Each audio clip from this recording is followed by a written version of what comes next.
January 2026 marks a pivotal moment when photographs long discussed in hushed tones suddenly exploded across media platforms worldwide. Images showing Meghan Markle alongside Marcus Anderson at Soho House events, Paris Fashion Week, and even Disneyland trips with her children have reignited intense scrutiny. What makes these photographs particularly striking is the consistency. This man appears not in the background, but prominently beside her in virtually every frame. Marcus Anderson isn't merely a casual acquaintance. He's the powerful gatekeeper who controls access to some of the world's most exclusive private clubs, the fixer who determines who enters these elite circles and who remains outside. Wherever Meghan travels, Marcus appears with remarkable consistency, raising a question that has lingered unanswered for years.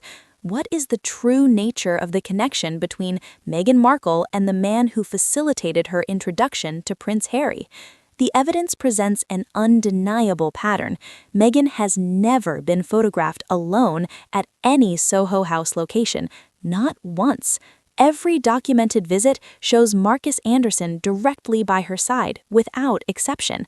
This is the same individual who helps determine membership approvals for these exclusive venues, who reportedly orchestrated her initial meeting with Harry, and who maintains a presence at her most significant life events, from her baby shower to her wedding, and even intimate family outings. Overseeing this entire ecosystem is Nick Jones, Soho House's founder, a man intimately familiar with everything occurring behind the closed doors of these invitation-only gatherings. These photographs don't exist in isolation. They construct a narrative that reveals not romance rumors, but something far more significant: proximity to power, calculated access, and connections that demand serious examination from anyone paying attention. Understanding Soho House requires recognizing it as far more than a simple club. It represents one of the world's most exclusive private membership networks, spanning London, New York, Toronto, Los Angeles, and beyond. Entry doesn't come from simply paying fees.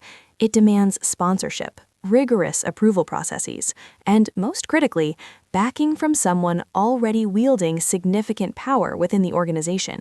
That person is Marcus Anderson. His journey didn't begin at the top.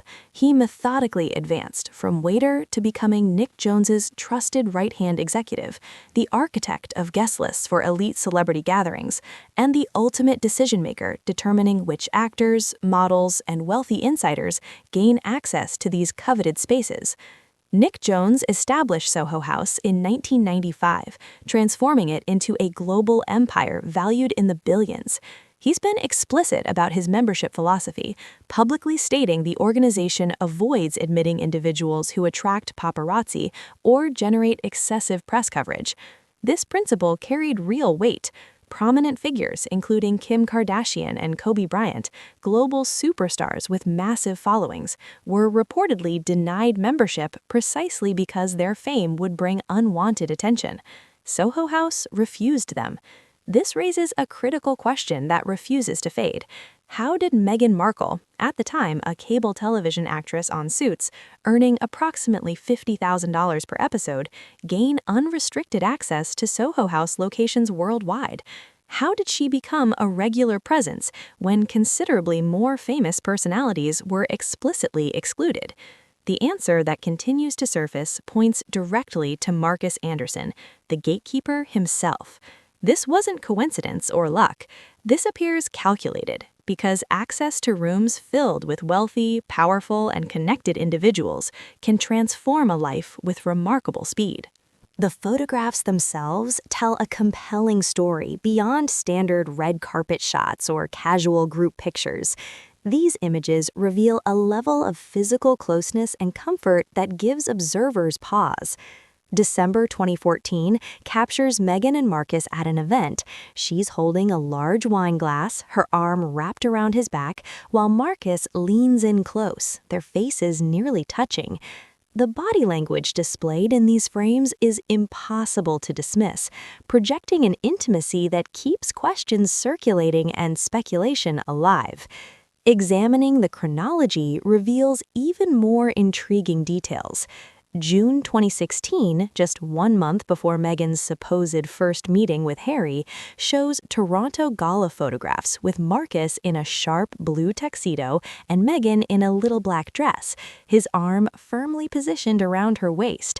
The imagery carries an undeniably flirtatious quality. 1 month before her blind date with Prince Harry, she's clearly maintaining this close relationship with Marcus.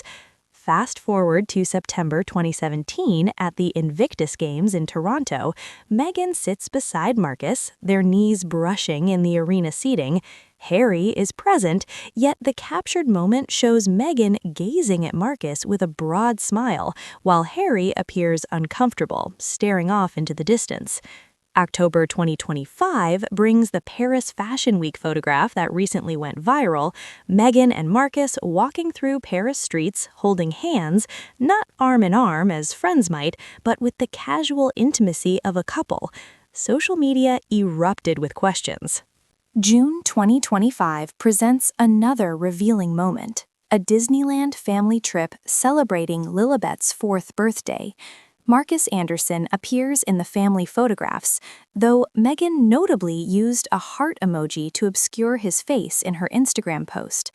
If this relationship is simply friendship, what motivates concealing his identity?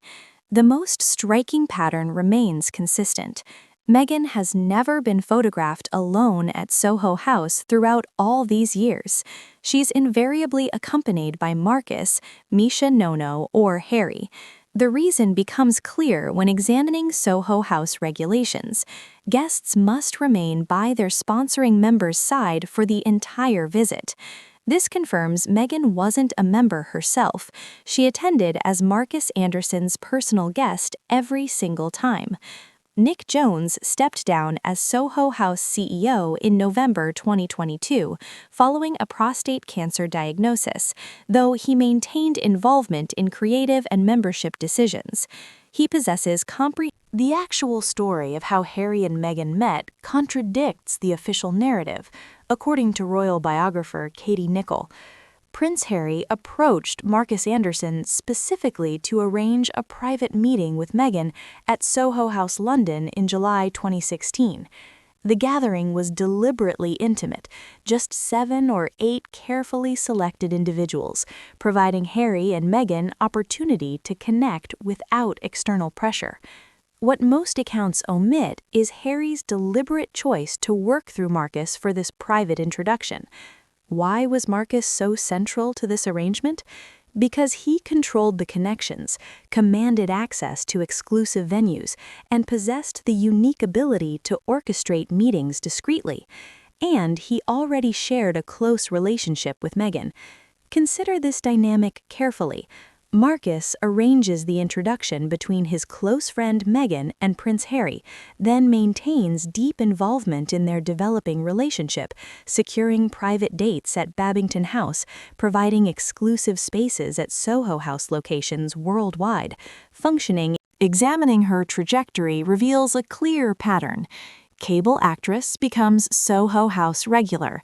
Soho House regular meets Prince Harry through Marcus's facilitation. She dates Harry, marries into the royal family. This isn't luck, it's strategy executed with precision under guidance from someone who understood exactly how to make it happen. Fast forward to today, years after the royal wedding and years after departing royal life, Marcus Anderson maintains his presence, still appearing in photographs at the 2018 royal wedding, the 2019 New York baby shower, Paris Fashion Week in October 2025, holding hands publicly, and Disneyland in June 2025. Sources describe him as the second most important man in Meghan's life, second only to Harry, positioned ahead of her own family members. Consider that phrasing carefully. A man from Soho House facilitated her entire ascent. Sources close to the Sussexes indicate Marcus feels uncomfortable in the spotlight, explaining his absence from the Netflix documentary and why Meghan covered his face with emojis at Disneyland. Yet this raises the critical question: if this represents innocent friendship, why the concealment? Why obscure his identity? Why remain absent from documentaries? Why not simply acknowledge, "This is my good friend Marcus. We've known each other for years"? The secrecy itself fuels suspicion, the constant presence raises questions, and the photographs tell a story Meghan cannot control. Observe Harry's demeanor when Marcus appears. September 2017 at the Invictus Games shows Harry looking visibly uncomfortable while Meghan gazes at Marcus with apparent adoration. Sources suggest tension existed. Harry struggled to understand why Marcus maintained constant presence and why Meghan seemed to rely on him even at family events. The photographs and interpersonal dynamics reveal themselves. But what options does Harry possess? Marcus introduced them. Marcus facilitated the early stages of their relationship. Marcus has been part of Meghan's life longer than Harry himself has. Objecting to Marcus would mean questioning the very foundation of how they met. Harry finds himself trapped. Pushing back against Marcus means challenging Meghan's closest friendship. Accepting Marcus means accepting another man with unprecedented access to his wife and family. Remember, Harry severed ties with his entire family for Meghan, creating irreparable rifts with William and Charles.